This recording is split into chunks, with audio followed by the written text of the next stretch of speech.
Hello, everyone. This is Live Life Well TV host Robert Landau. This is another episode of a show here on Live Life Well TV we call America's Greatest Personalities. This episode, we're going to venture into different territory and talk about an amazing architect, an amazing American architect, an amazing, iconic American architect, and his name is Frank Lloyd Wright. Stay tuned.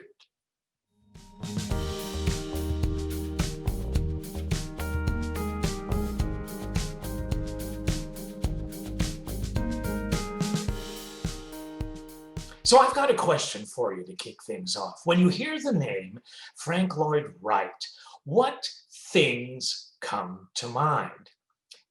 Here are some of the things that come to mind for me. A beautifully designed living room, a floor-to-ceiling brick or stone fireplace in that beautifully designed living room, a carport, an atrium, an open flowing floor plan, and if that isn't enough, a large and open communal type work area. Those things, I think, kind of describe at least some of Frank Lloyd Wright's amazing style quite well. To many, Frank Lloyd Wright convinced Americans to move out of their box-like structures in the home and live in more wide, open spaces. He was an architectural genius to some, but also an architectural nightmare to some others. To others still, Frank Lloyd Wright remains the defining factor when it comes to definitive American architecture. And while we're on the subject, how would you define architecture? Well, let's hear how Frank Lloyd Wright chose to define architecture when I quote him as saying, "Architecture is that great living creative spirit which from generation to generation, from age to age, proceeds, persists, creates according to the nature of man and his circumstances as they change." Brilliant way to describe architecture if you think about it.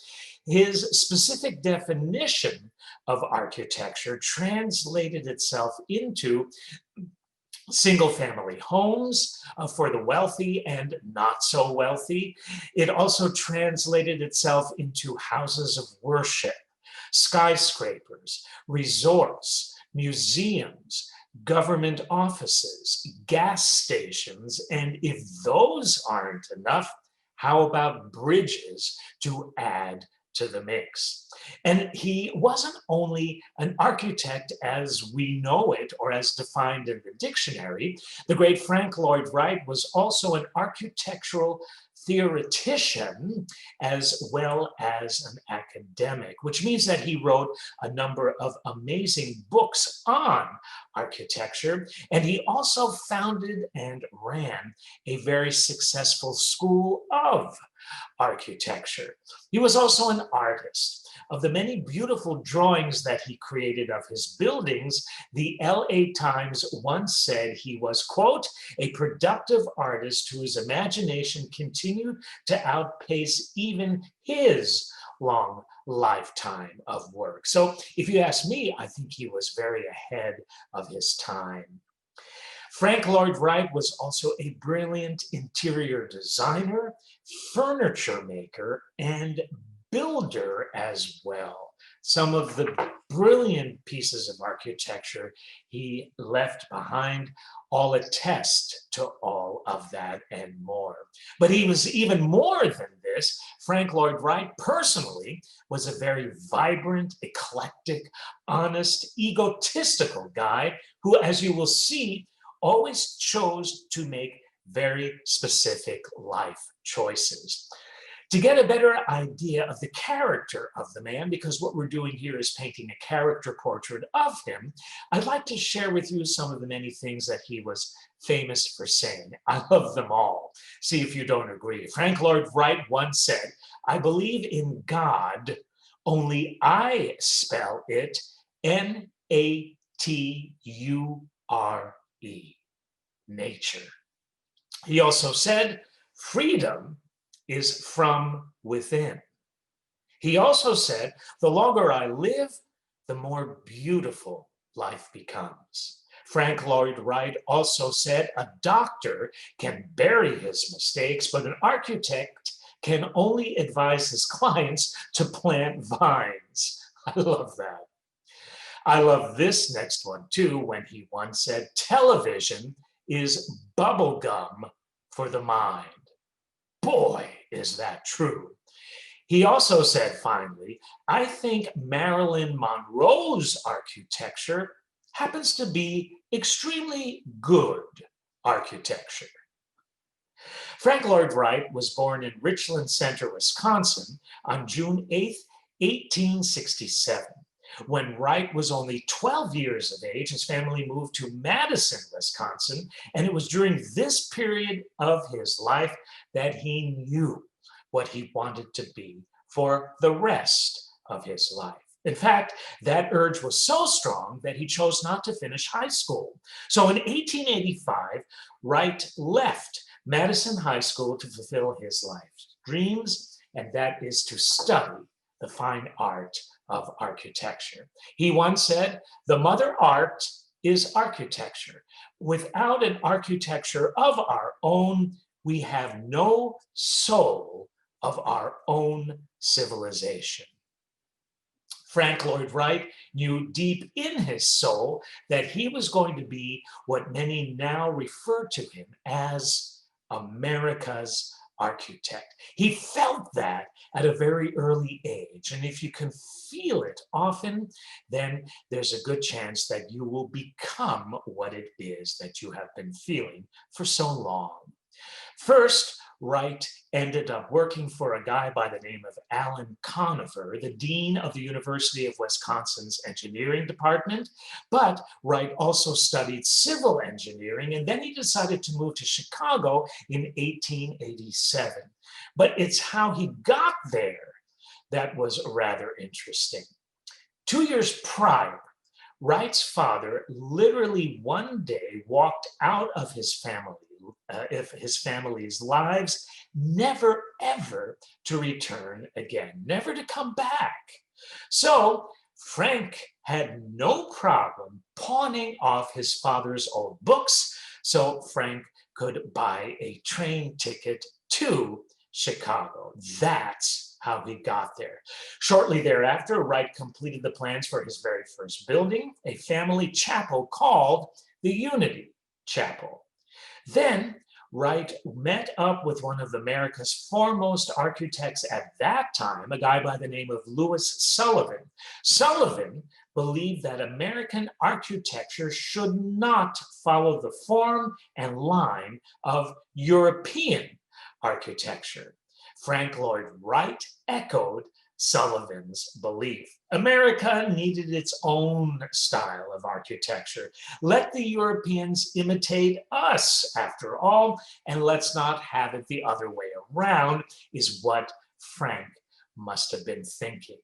A cathedral in America should not look like it could be found in England. America needed its own style of cathedral.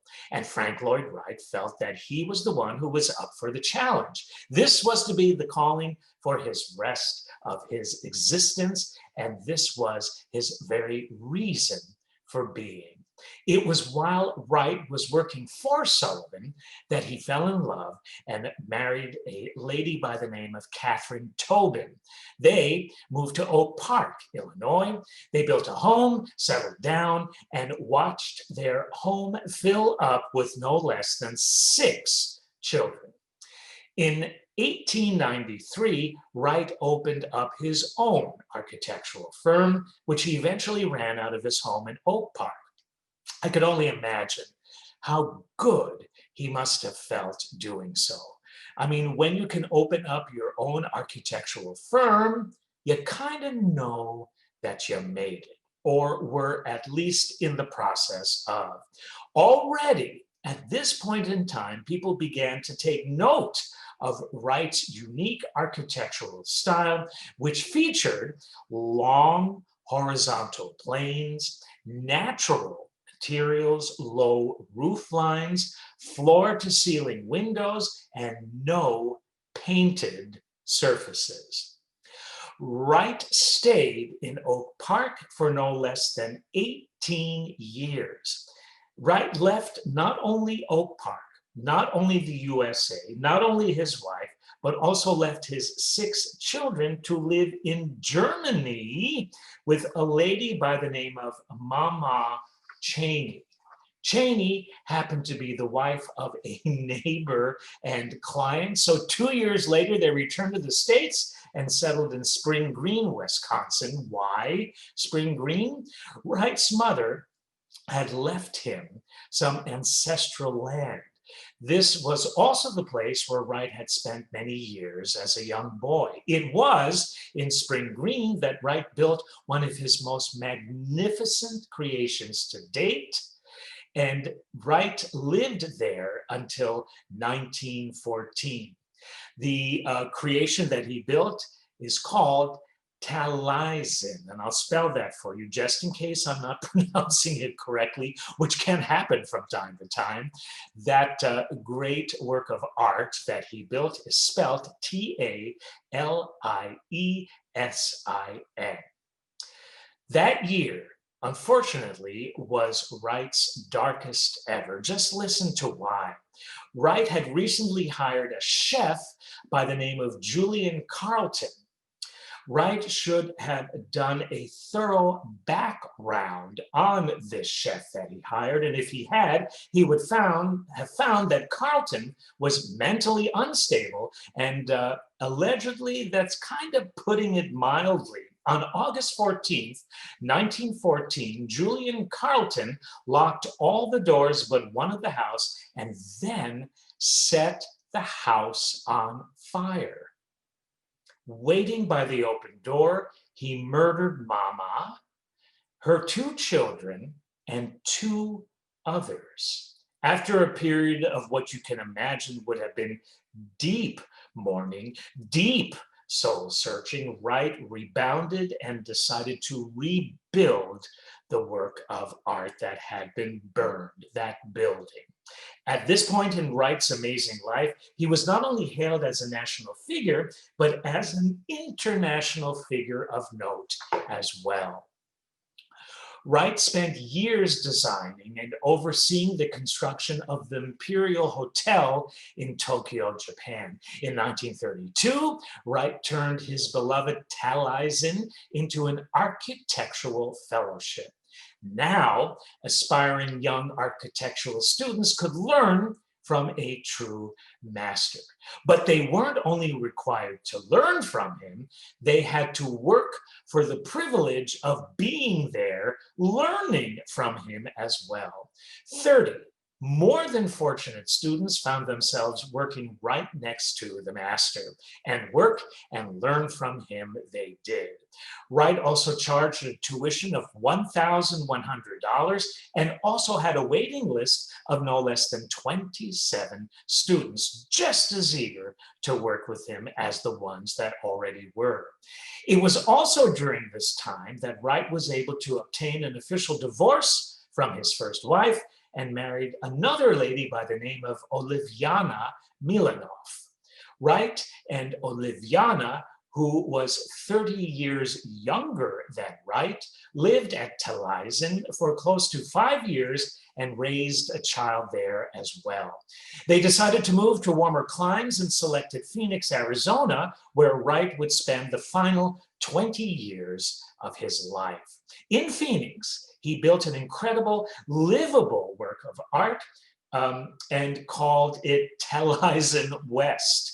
Frank Lloyd Wright, the great Frank Lloyd Wright, left this world on April 9th, 1959 at the age of 92.